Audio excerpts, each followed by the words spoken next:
Hi, everyone. We hope that you're taking care of yourself during this challenging time. We decided to do twice weekly online video hangouts that are open to anybody, whether you're a patron or not, every Tuesday and Thursday from 10 a.m. Pacific, that's 1 p.m. Eastern, up until 6 p.m. Pacific, 9 p.m. Eastern, where it's just open. You can come hang out, have some friends while you do some work, or find people to chat with or play games with. So if you want more information about that, if you want to find out when the next hangout is happening, go to multiamory.com/hangout. You're listening to a Pleasure Podcast, a podcast network revolutionizing the conversation around sex and relationships. For more, visit pleasurepodcasts.com. As soon as something in life gets stressful, it becomes so easy to just default to your worst self. Welcome to the Multiamory Podcast. I'm Jace. I'm Emily. And I'm Dedeker. We believe in looking to the future of relationships, not maintaining the status quo of the past. So whether you're monogamous, polyamorous, swinging, casually dating, or if you just do relationships differently, we see you, and we're here for you.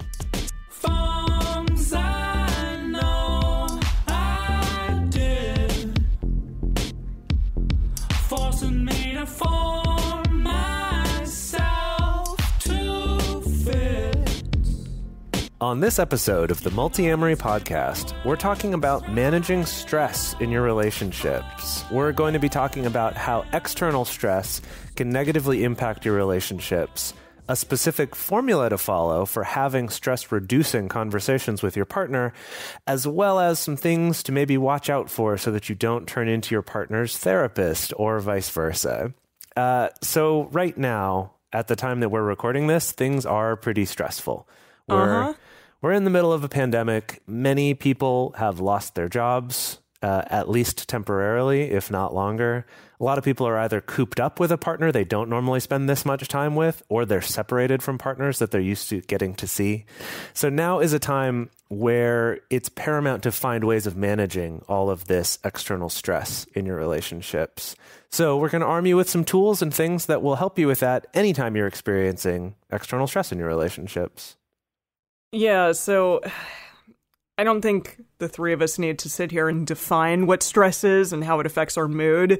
I know for myself, it definitely, I have heard from a lot of patrons of ours, people are having sort of freak out or big emotional moments on almost a daily basis. I know for the three of us, we've talked about at least on a weekly basis, we've been having these sort of big emotional, maybe meltdowns at times, or just exertion or, throwing out of emotion to a degree. I definitely am myself. But with this, we kind of want to just talk about that we're putting an emphasis on external stress in our lives. So stress or stressful things that are occurring outside of our relationships. And some of these tools might not work if you're applying it to relationship related stress. So just bear that in mind, that right now we're talking about that external stress that happens. Yeah, so if right now your primary source of stress is from inside of your relationship, I recommend that you listen to the rest of this podcast. And I mean, not the podcast episode, all the other episodes, to maybe start to see if there's something that might help in alleviating some of that inner relationship stress. Mm-hmm. So while I was researching this, I came across something called, it's called the Holmes Rahi. It's Holmes. Okay, it's Holmes, like Sherlock Holmes dash Rahe. Rahi. Maybe Ray. I'm gonna go with Rahi. I'm gonna go with Rahi. No, I'm gonna say Rahi. Okay, Jace has spoken. I came across this thing called the Holmes Rahi stress scale, and it's a tool for identifying specifically non-relationship related stress in your life. And now the people who developed this scale, good old Holmes and good old Rahi. Are you sure it's not just one person named Holmes-Rahi? No, I'm pretty sure it's two people. It's a joint effort. Yeah. Okay. All right. Dr. Holmes and Dr. Rahi, most likely. Yeah. I say, yeah. So these doctors, Holmes and Rahi, who developed the scale, They encourage people to go through the scale with their partner. And it's basically like they have a big old long list of like potentially stressful things. They assign some point values to each stressor. They have you kind of go through, circle, tally it up at the end. At the end, you get rewarded by you get to check and see what your chances are of developing a stress-related illness. Yikes. Wow. So it's a super fun game. That's like going on Google and like looking up your symptoms. It's like, am I going to get cancer or something? I know. Yeah. So I don't necessarily want to recommend people to do this portion of the game because I don't necessarily agree with how they assign certain point values to things, you know, and it's kind of more art than science, really. But what struck me was looking through their list of potentially like stressful things. I just wanted to give some examples from the list. Because, of course, they have the big ones like the death of a loved one or losing a job. They didn't have global pandemic on there, but I'm sure it would be on there if they thought of it at the time. But they included it's going to be on there now. Yeah. But they included things like having sexual difficulties or switching to a different line of work or your child moving out. A partner either starting or stopping work outside of the home, a minor change in your sleeping or eating habits, even going on vacation, stuff like that. I love that they put vacation as a source of stress because I'm like, yes, 100%. Absolutely. Oh, they put Christmas time on this list. Oh, totally. Absolutely. Yeah, I think like any big family gathering, like Thanksgiving. Right. Yeah.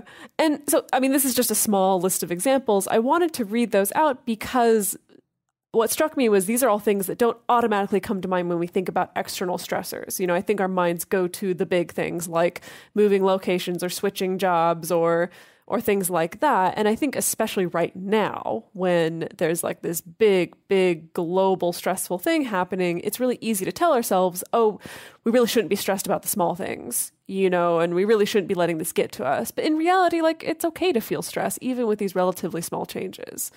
Yeah. I mean, I think that any kind of change is a source of stress. And so if there's been a change in your routines or your work or anything, that's big, right? That's not just like a little thing. That actually is one of the more stressful things that a person can go through. Actually, like I've heard moving is actually one of the most stressful things someone can go through. And it's funny because we don't often think of it as stressful because at least for me, when I think of what stress means, you kind of picture like fretting over a decision or like waiting for some specific thing to happen that you don't know how it's going to work out.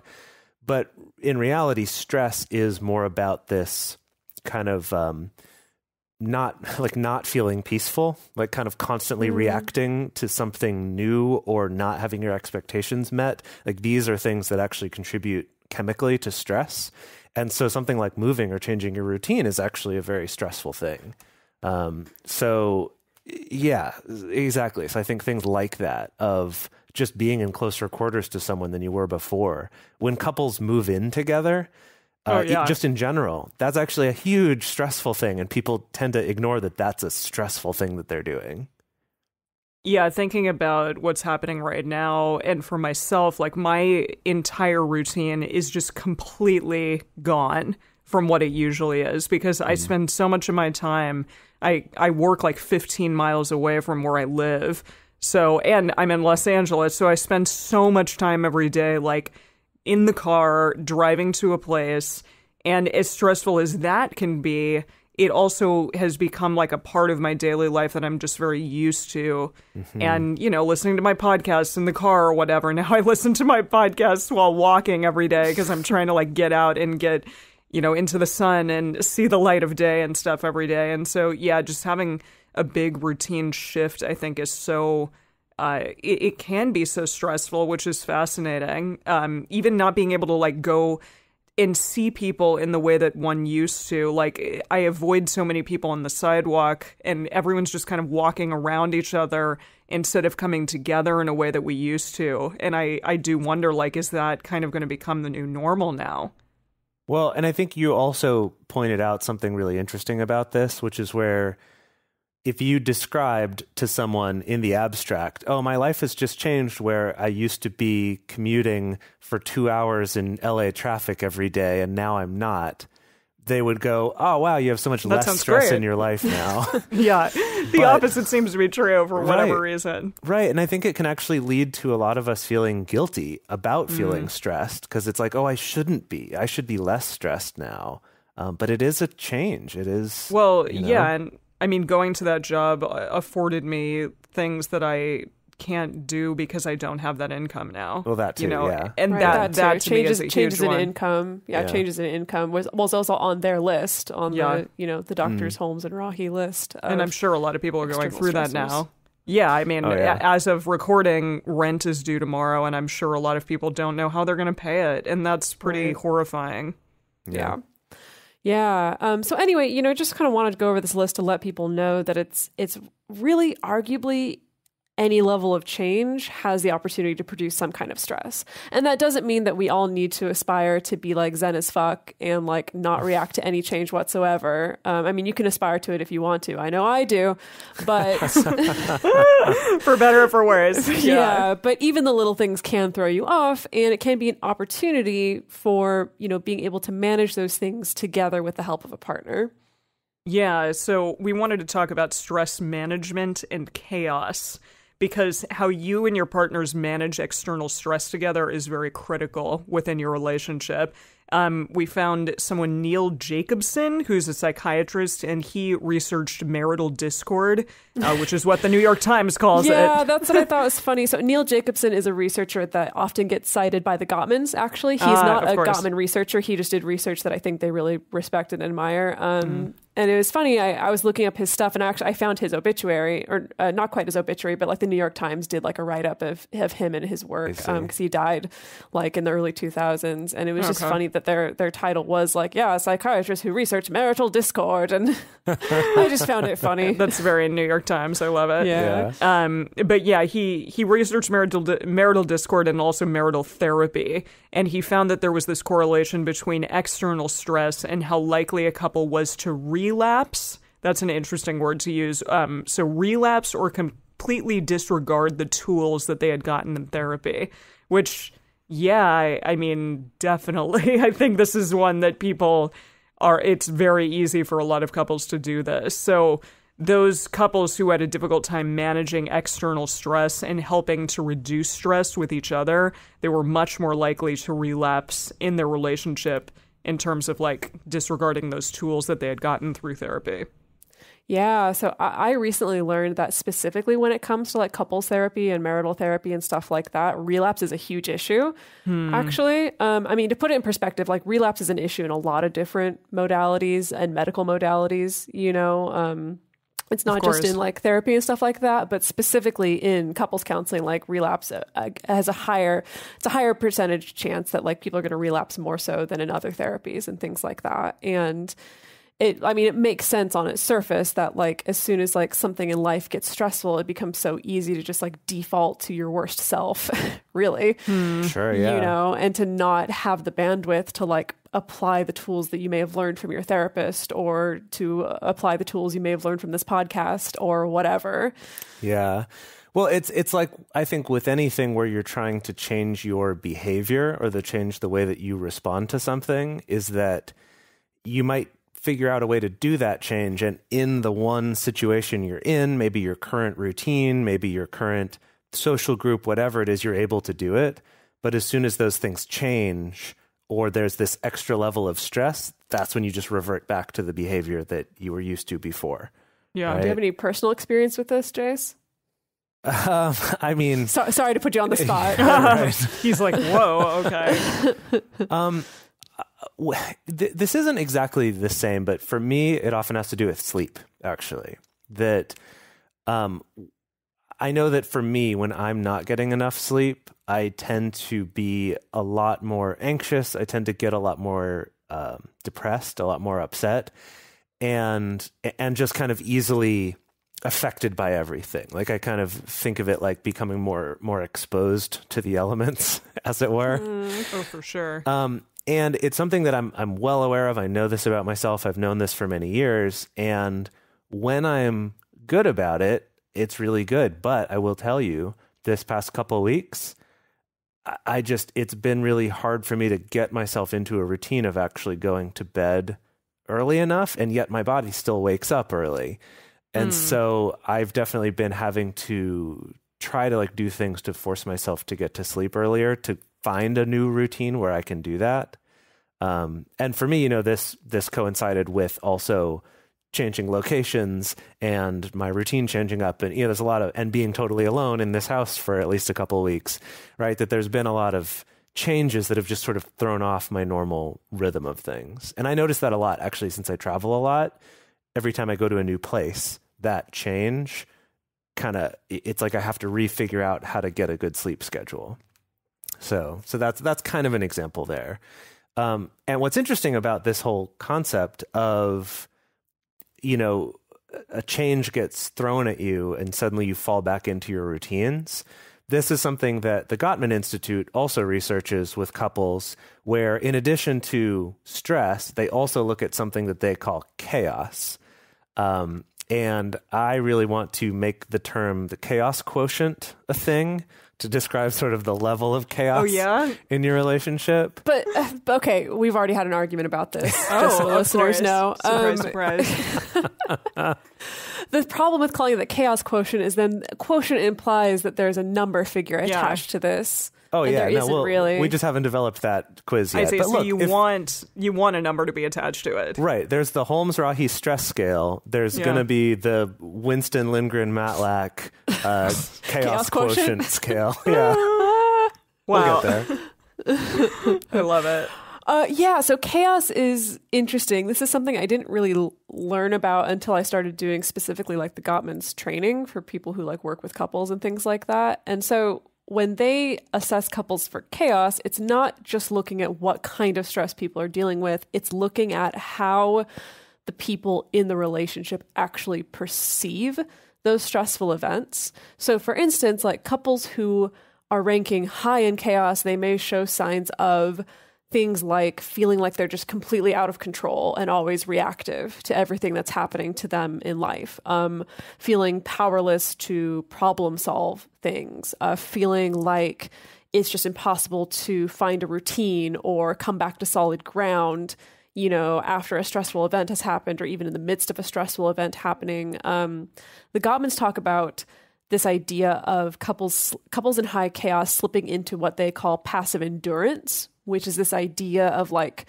we're just resigning ourselves. Things are always going to be hard. Nothing's going to change. And so we're just going to try to white knuckle our way through as best as we can, without trying to change it, without trying to make it better, without trying to connect to each other. Like we're just going to have to like power through. And as you can expect that like in their studies, couples who scored high in chaos are much more likely to split up than couples who don't.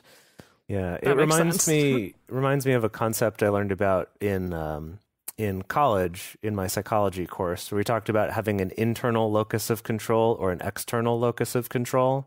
That this high chaos to me also sounds similar to what you would describe someone who has a high external locus of control, which is essentially a belief or a perception that more things are out of your control than actually are. Versus someone who's too far on the internal locus of control, who thinks they have more control over things in their life than they actually do. Those are kind of a balance there. But it seems like this high chaos also describes a high external locus of control perception of the world.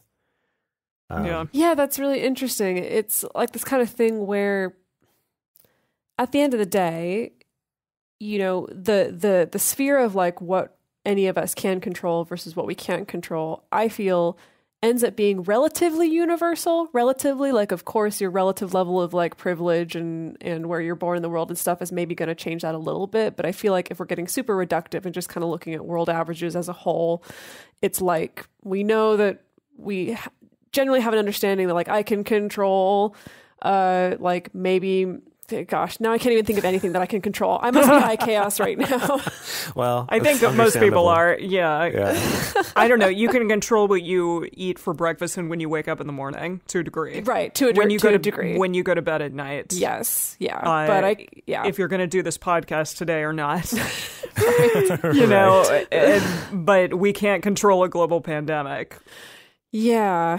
Yes. However, it is interesting that there is something about like that level of perception that does change with people. And I know that there's also been studies on like external locus of control versus internal locus of control and how that relates to like one's mental health and like kind of the influence that it has on one's mental health. But yeah, I definitely find like what I see when I'm working with couples and when I'm first getting to know them and I'm kind of like looking out for what kind of chaos quotient they might have. Oh, that makes me sound so clinical. I don't want people to think That's okay. that's all I'm caring about. But it is interesting that I will sometimes see couples who have what I would call from the surface very quote unquote chaotic lives, as in like bunch of kids, all of them in different extracurricular activities. We're all hustling at our jobs. You know, sometimes the money doesn't come through the way that we wanted it to, like, and we're dating other people, you know, at the same time that like logistically looks chaotic and yet they don't perceive it as chaos. Like they kind of perceive it as like, yeah, sometimes it's tough, but like we make it through it, you know, and we're going to do it. And we're doing these things to make it feel better versus couples that I would perceive from the outside as not having a very logistically chaotic lives, who have much more this sense of like, oh my God, like things just keep happening to us and we can't get back on our feet and we don't know how to bounce back from this. And it's always just one thing after another. And I don't say that to put any necessarily like value or character judgment on it. I just think it is interesting that sometimes it's not necessarily related to how logistically chaotic or non-chaotic your life actually is. Right. I think that's a good point, that the focus of chaos or external locus of control is on your perception and not on the day-to-day of your life, right? Because like to use a simple example is like with Buddhist monks, that a lot of Buddhist monks live completely off of people giving them food, right? And they wander around and teach people when they can. And you look at that from the outside and go, that's very stressful. Like you literally never know if and when your next meal is going to come, where you're going to be, how people are going to treat you, if you're going to have a place to stay during inclement weather, stuff like that. And yet, a lot of people would look at a Buddhist monk and go, wow, their life is so stress-free, right? Or they're so zen, maybe literally, they're so zen about the way that they approach this. So it really is about your perception of it and how you react to things and how you feel about them, more than it is about what's actually happening, like how many new things are happening. Something I also wanted to mention briefly, this is actually not part of our main thing here, but it's just the circles of influence and circles of control concept, which is, this has been around for a long time in psychology. It's something that my psychologist in college, when I was having a really, really hard time with anxiety and depression, he talked to me about this, and it actually did help me a lot. I think it helped me more than I realized at the time, and it's been kind of a tool I've brought with me, which is essentially to imagine 3 circles inside of each other, right? So there's one big circle, and inside of that's a second circle, and inside of that's a third circle. And that innermost circle is your circle of control. And these are the things that you actually have control over, right? It's like the things that you do, the things that you say, things that you one-to-one can be like, I'm going to decide to do something different. Here, I'm going to do it. And then the next circle out is your circle of influence. So these are things where you don't have full control over them, but you can have an influence on them, right? So this could be something like voting in an election or supporting your community, or, right, it's something where your input does make a difference. Maybe, the articles that you write influence how people think, right? You have an influence here, but you don't have full control over it. And then that third circle, the biggest one that has both of these in it, is your circle of concern. And so this is basically everything inside all those inner circles also affect you. And that's this circle of concern of like, these are the things that concern me, but I don't really have control over, like the weather or the price of gas, or, who actually does end up getting elected. Like I had some influence in that, in the voting on that, but ultimately this is something that concerns me that I don't really have a lot of control over, or at least it doesn't feel that way. Yeah. And then outside of that, you have stuff that also happens in the world, but also doesn't concern you, that doesn't affect you. That's kind of outside of all of it. But basically by thinking about it this way and evaluating the certain things that are stressing you and evaluating, like, am I thinking about this thing like it's in a circle that it's not, right? Like, am I concerned about something that doesn't affect me, for example? Maybe this is in the outer circle and I actually need to move this out entirely and just realize, you know what? No, this doesn't affect me. Or maybe this is something I'm concerned about and don't feel like I can influence, that I could actually move into my circle of influence and I could start doing something in my community or in the world to help influence this thing. Or maybe this is something going the opposite way. This is something I think I have direct control over. And I see this one a lot in relationships, thinking I have a lot more control over my partner's behavior or decisions, or that I should have more control over that than I do. And saying, you know what? I can move this into influence, or maybe even all the way out into concern, that it's not something I can influence. And by doing that, kind of letting go of some of the stress you might be carrying over things that you can't control. So anyway, that's something I found really helpful for me. Now, That's Jace, great. but what if you're someone like me and like my inner circle is just like full Gigantic? to busting, I was just like, full to busting, popping out at the seams see. because I mean, I don't know if the two of you know this, but like I am directly responsible for holding the world together. That's true. I did know that. Yeah. no, we knew that. Yeah. Yeah. So, I don't know, Dedekar, maybe you're just going to have to let it go a little bit right now. Well, I'm just saying that for those of us who have to keep the world together, maybe that exercise isn't going to work. I'm angry. I'm leaving. Yeah. Well, we have another half of this episode to do. We're going to, be talking about stress-reducing conversations and more. But first, we're going to talk about ways that during this time you can help support our show so that we can continue giving it to you for free. So I'll be honest, I've become a little bit of a lube princess in my later years. Love it. I love like that Peach. title. I feel like Peach would be a lube princess as well. Yeah, where maybe more of a lube diva. I don't know what the appropriate term is, but just where I'm very much like, I need to have lube. It needs to be good lube, and I won't take no for an answer, essentially. Like, my years of dealing with non-lubricated sex are done. They're done. My Good. 20s are behind me now. Yeah. I'm done with putting up with that shit. So lube is very, very important, and quality lube is also even more important. So if you also want to be a lube princess like me, join the lube royal family, as it were. We highly recommend Uberlube. Yeah, Uberlube has quickly become my favorite lube out there, and I'm not exaggerating. It is truly the best. It enhances touch, not overpowers touch, which is really cool. It just adds like this really thin layer and a very like not a slippery layer, but just like a nice amount of lubrication. And then it doesn't like stain anything afterwards. It has a really nice little pump that dispenses the exact right amount. And if you're staying at home a lot recently with a significant other, then, or even by yourself, then really, truly, this is the perfect lube out there for you. Right. So Uberlube is a silicone-based lube, and it's body safe because it's free of any extra nasty chemicals like parabens or petrochemicals or preservatives, and it stays on the surface of your skin rather than getting absorbed into your bloodstream like water-based lubes can do. There's pros and cons to both water-based and silicone-based lubes, so it's good to have both on hand, but whenever you can use a silicone-based one, the fact that it doesn't absorb into your bloodstream and is less likely to cause reactions, especially if it's one like this without a lot of extra chemicals, really makes a big difference. So I highly recommend it for that.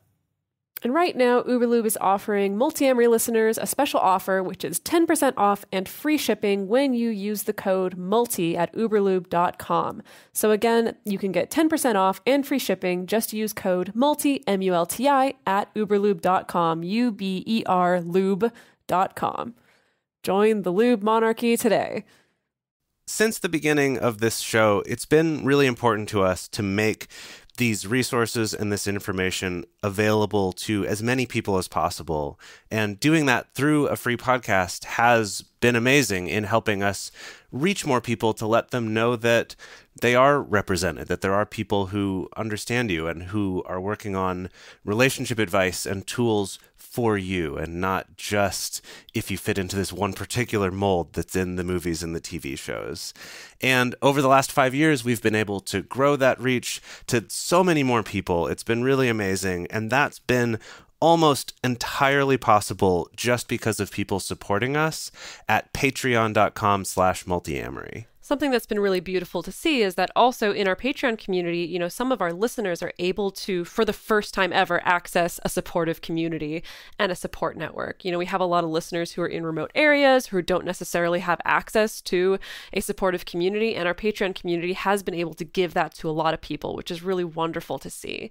And so we really appreciate the people who are in our community who choose to support the show, and we want to give back to the people who are going out of their way to help us keep making this show. So some of the cool things that we offer as a thank you include private Facebook and Discord communities just for our Patreon listeners, having early releases on episodes, getting bonus episodes, and also private video discussion groups. We love getting to give back to our community in that way. So if you do want to join this amazing community of people who help make this show possible, go to patreon.com/multiamory today and become a patron of ours. We'd really appreciate it. All right, so now we wanted to get into some steps and an actual process you can go through for having a stress-reducing conversation together. Now, it would be cool if we could just give you the tools to manage all the stress and never experience it, and that would be great. But unfortunately, there's stress to be had out there, right? It's a little too individual to give just some general advice that's going to help that. But if we could, boy, we would be millionaires. But what we can do is introduce you to this formula, and this comes from the Gottman Institute, who we talk about a lot on this show. But they have this formula for having a stress-reducing conversation with a partner. So like during a time when you're experiencing stress, this is the process you can go through together to help each other. So I will say I was initially quite resistant to this because I'm like, I know how to have a stress-reducing conversation with my partner. I know how to vent. I know how to be supportive. Like, what is this? I don't need a formula. Until literally the next day when I was listening to a partner of mine kind of decompress on his day from work, and I was just like kind of in a bad mood myself and really didn't feel like being supportive. And I was like, wait, there's a formula for this. I know what I have to do, because if I didn't rely on this formula, I don't think I would have been very supportive, and it probably wouldn't have been a very good de-stressing conversation. So well done. I say that, to tell people, don't knock it till you try it. All right, so let's set the scene. It's the end of the day. You and your partner have come together. It's been a long, stressful day, and you're ready to reconnect. How do we do it? So the first things first, it's going to be really important to make sure that the two of you take turns. Again, this may seem either obvious or unnecessary, but it is really important to make sure that each person can get a fair share of time to talk out what's going on for them. You can definitely get into situations where, especially if one person's a spewer and one person's a chewer, where one person goes off for an hour about their day and decompresses and vents, and then the other partner doesn't have anything to say, or by that time now we're home and we're in the middle of dinner or stuff like that. So it is actually really important to make sure that both of you are defending, your right to have that time with each other. And this can be informal, or you can actually set a timer if that helps. You can be like, all right, I'm going to hit a timer for 15 minutes and now go complain, go nuts, things like that. Yeah, it can be really nice to just know that you've got the time. I do like that, yeah. And when you are the speaker, your job is to take the time to talk through what is stressing you the most right now, but also something that I'm not always great at is to remember to talk about what you're feeling and thinking, not just recounting like the events that happen. It's an opportunity to show your inner world to your partner, and that can ultimately increase connection. So with our edition, we wanted to throw a little bit of Triforce of communication in there, because before, during, and after, just try to give cues to your partner. So like, Jace is good at this, I think. Can I bounce some ideas off of you? Can I just talk through this now? Or saying, I just want you to tell me that everything's going to be okay. Like, I'm having a hard time here. Can you just tell me that everything's going to be fine? Or I just need you to listen to me vent for a little while. Something along those lines. So yeah, when you are the speaker, remember to be very clear about what it is that you want at that particular time. Now, on the other side, if you're the listener, there's 3 important things that you should do and 3 important things that you should not do. Okay, so number 1 thing that you should do is show interest. I would actually take this a step further and say actually be interested. But this is, pretend at least to be interested. No. But some people are interested, but then like they don't necessarily outwardly show it very much. That's true. That's true. That's like true. That's a Jason, good point. anytime you've been at a concert, literally. What? What do you mean? You've talked about this before, where you have been like, when I go to live music things, people often think that I'm not enjoying it at all, when really I'm very much enjoying it. I'm just like very clued in to like, no, literally, Jason at concerts is like stone faced. That's true. Like stone faced, and it really looks like he's having a terrible time. When in reality, you're not. At least that's my impression. Is that right? You're right. I kind of like lose myself in just like thinking about it and taking it in, lose rather yourself than in the music, the moment. Yes. Know? Okay. Yes. Thank you. Are you giving us a 8 mile eight? Oh my God. Okay, this is falling off. This is really going off the rails. Let's bring this back on track. I'm sorry, everyone. So you're right. That's a good. Yes, that's a good.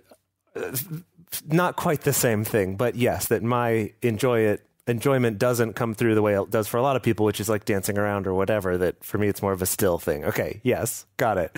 Now we're done at the concert. We've come back home, and now we're talking about the stress that we experienced at the concert. So as the listener is showing interest, which is things like maintaining eye contact, not being on your phone, ideally not even having it in your hands or anywhere near you. Whenever we record this podcast, we say to each other, throw your phones in the garbage. We don't literally do that, but it's just kind of a like, out completely away. And to ask questions or ask for more details, right? To kind of help if like, oh, wow, really? Like, then what happened? Or how did you feel about that? Or what was that like? Questions like that. Not, well, why did you do it that way? Or why did they say that? Right? But just what happened? What were the facts? And also on this side, use the Triforce, right? If they haven't clearly indicated that to you, what they're looking for, you can ask. Do you want advice, or are you looking for encouragement? Or often with things is like, well, how did you feel about that? Because maybe they want congratulations on this thing and you were going to offer sympathy, right? You got to clarify, like, how did you feel about that? So I know how to support you. And do you want me to just listen, or do you want me to hug you or hold you while you're talking about this? Things like that. Of just sort of like ask for what would be most helpful for them. And when you're the listener, try to communicate understanding and empathy to your partner. So that means expressing things like, that would make me feel really stressed too, or that sounds like it would be really frustrating. And also get bonus points if there's an indication that you know your partner's inner world, such as saying something like, I know how much you get upset when people bail out on plans with you. Yeah. Like, I know how you hate people who are super flaky. Yeah. Maybe not that exactly, but yeah, it's something along those lines, showing that you care about your partner and what's going on with them. Yeah, and especially like giving that indication that like you know your partner and you know their inner world, provided that you know it accurately.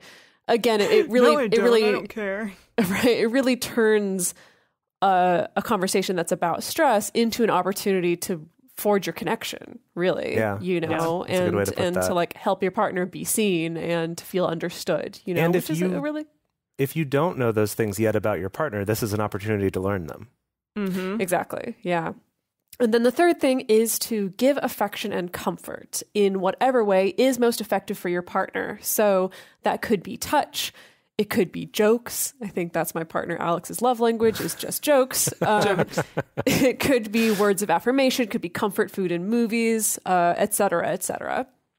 And bear in mind that like what you find to be comforting may not be comforting to your partner. So that's another thing you can ask about and ask for clarity on. So again, just a quick rundown. The 3 things in the listener's job are to show interest, communicate understanding and empathy, and give affection and comfort. So we're going to move on to the 3 big don'ts.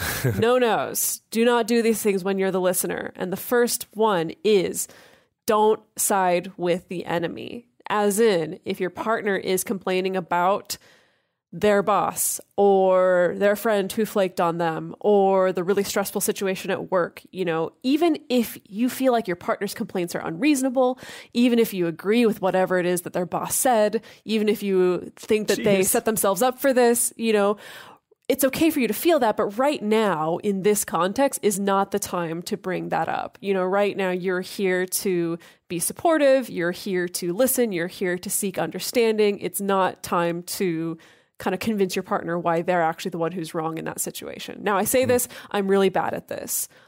Hence why I really needed this formula to remind me like, okay, this is what I do, this is what I don't do. Okay, great. Got it.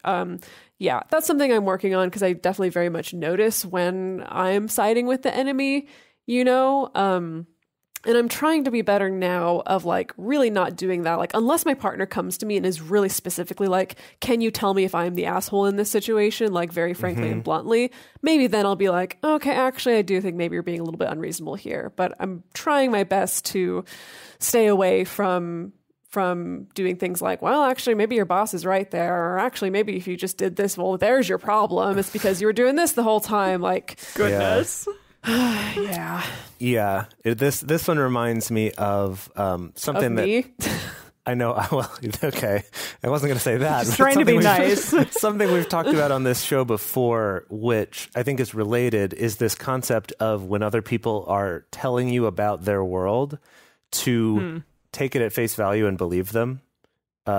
Because that's going to help you understand their experience of their world. Because that's what this conversation's about here, right? Is how are you experiencing your world right now? Not about trying to uncover what's the absolute reality or to question their worldview or something. Who is right and who is wrong. Right. That's not the purpose of this conversation, and trying to take it there is just going to make the whole rest of this not work. So going along with that, the second thing to not do is to judge your partner's emotions or stress or to minimize their emotions or stress. And I think similarly, like agreeing with the other person in their story, this could also be, oh, if that happened to me, I wouldn't feel super stressed about that. Or, you know, that seems like getting stressed about that's something I used to do back when I was young and stupid. So like, don't you invalidate their that. feelings, basically. Right. So don't invalidate those feelings because you haven't had the same life that they've had.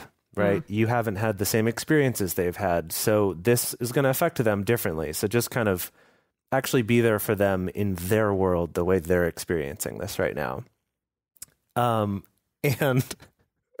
Dedeker wrote this one down as don't horse. I love that. And which so ridiculous. Don't play be the a classic horse. basketball game horse. Oh, I see. Don't play horse. See, I was like, no horse Don't play horse. No, I know horseplay either. No what horse we mean riding. Here, no horse riding during this. Don't ever have this conversation on horseback. No, what we mean is to don't do any of the four horsemen of the relationship apocalypse, which is stonewalling, criticism, contempt, or blame/defensiveness. This, I think, is also part of why we're saying this particular format and structure is best for an external stress, not about stress in your relationship, because it's especially hard to listen to someone be stressed about you and not go to a place like blame or defensiveness or stonewalling or criticism or something. So that's a little bit for something else. And like Dedeker said before, listen to some other episodes and there's stuff to work on there too. But in this, maybe you see yourself in the boss, or maybe you somehow feel responsible for a situation that they're talking about as an external stress. Or I know for me, I often feel guilt that I'm somehow not doing enough to help you out of this stressful situation, even if it's not something that's totally in my control or that you've asked for me to do.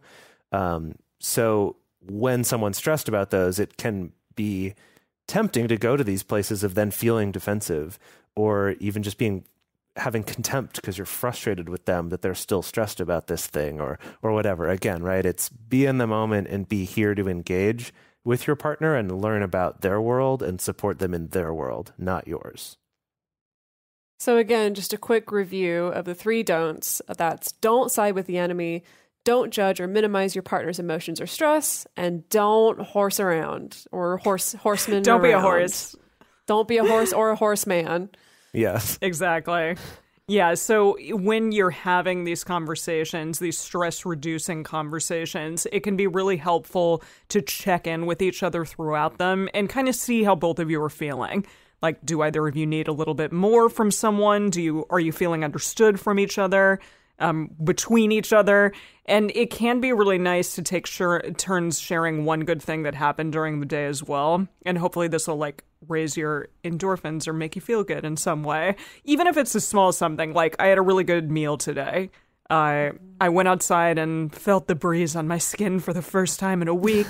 I don't know, something along those lines. Yeah, talk about those kind of things as well. And hopefully it'll make both you and your partner feel better.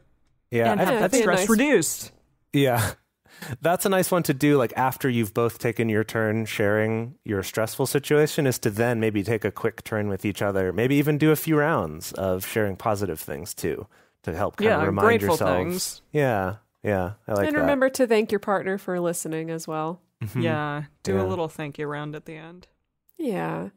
So that's the formula that is, I think, pretty easy to follow for doing, stress reducing conversations with your partner. I think it's really important to have something like this in place because I think especially for people who are cohabiting or raising kids together or running a business together, that it can be really easy for your conversations together to become stress producing conversations. Because it becomes about, we got to make a decision about this thing. We got to figure out the logistics of this thing. We got to plan for this thing that's coming up in 2 weeks. And so it can be really important to make sure that you're also roping in maybe some kind of regular ritual for having specifically a stress reducing conversation like this. Now, I think that this does beg the question of, can this go too far? Like, is it Dedeker's possible? favorite thing to question. Yeah, I love it. How can it? Well, you're always like, don't weaponize this shit and stuff, which is great, but I feel like this is along those same lines. Well, I would say almost this is like, don't weaponize it against yourself. Like, don't then use this to put yourself in a negative situation. Sure.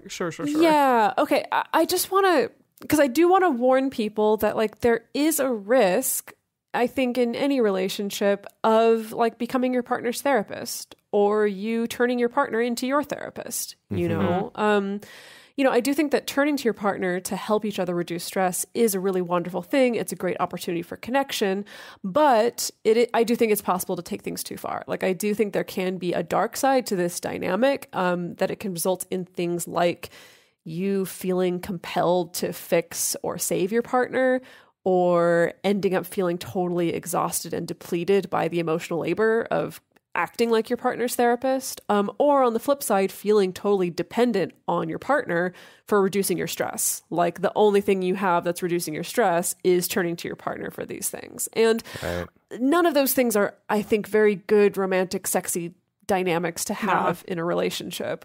Mm-hmm. Yeah. It's like there's areas where that support can be nice, but when it becomes this thing of like you feel responsible for this person kind of surviving their own mental world, that's just too much of a job for one person and not a job that's appropriate for a romantic partner. Mm-hmm. So with this, then on the other side too, is do your self-work first, or at least also, right? Also do work for yourself. So the most important thing to remember here is that stress response is varied and it's individual. And so it is really important for you to put in the work to get familiar with what are your stressors, what your stress response is, and start the process of developing your toolkit for how you deal with stress, right? How do you personally de-stress? How do you personally adjust that? And this could be something that you do, reading articles of people's techniques, listening to episodes of this podcast, finding techniques there, or this could be talking to a professional and getting help with that, reading books on the subject. There's lots of ways you could be going about this, but this is also your responsibility to take care of for yourself and not just to rely on your partner to do all that heavy lifting for you. Yeah, there are some warning signs to watch out for if you think that maybe you are becoming your partner's therapist or vice versa. One of them is that you tend to be the only person that your partner confides to about anything. Or your partner is the only person that you feel that you're able to confide to about anything.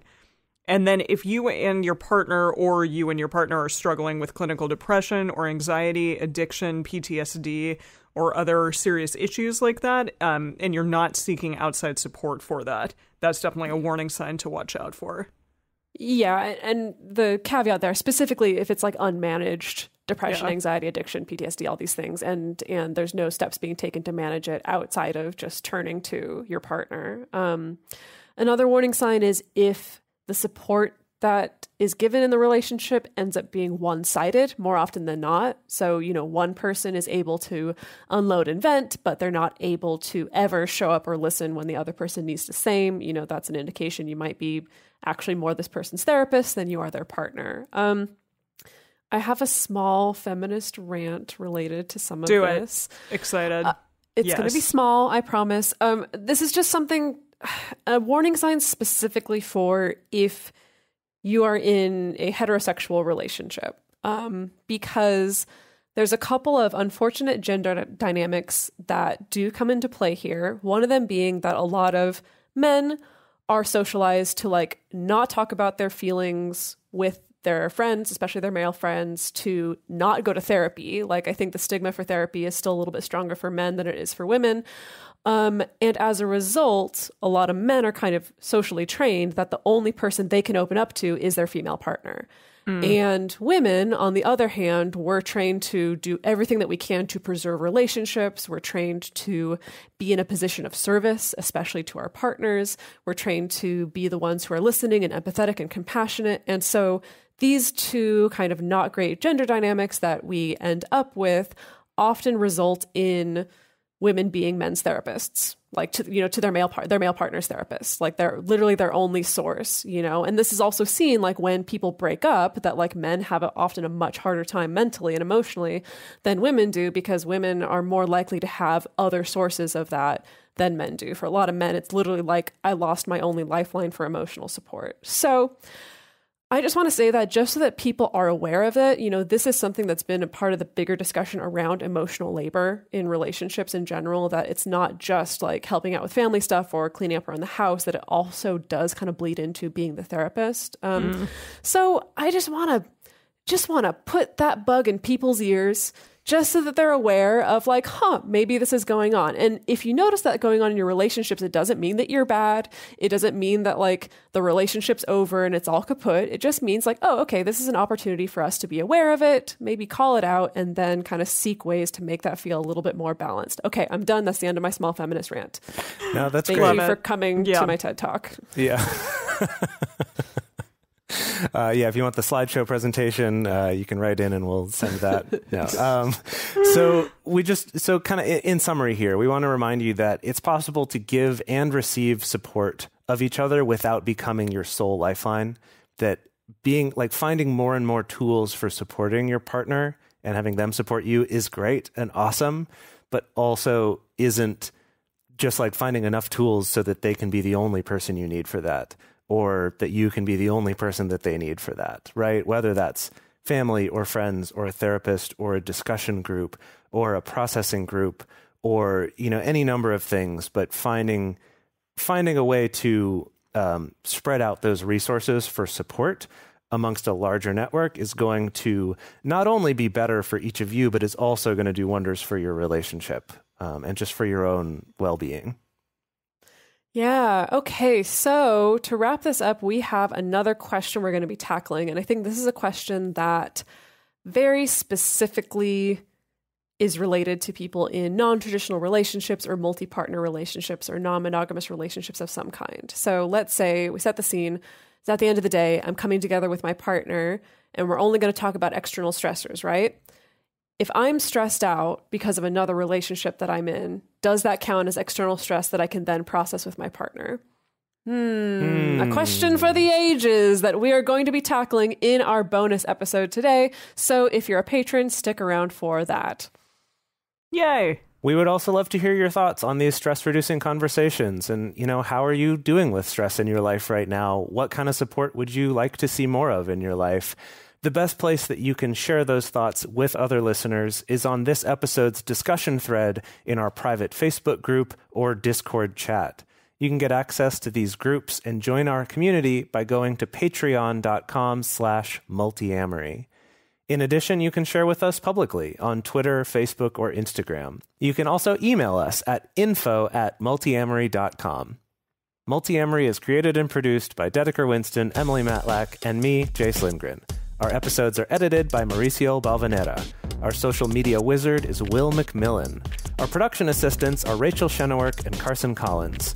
Our theme song is Forms I Know I Did by Josh and Anand from the Fractal Cave EP. The full transcript is available on this episode's page on multiamory.com.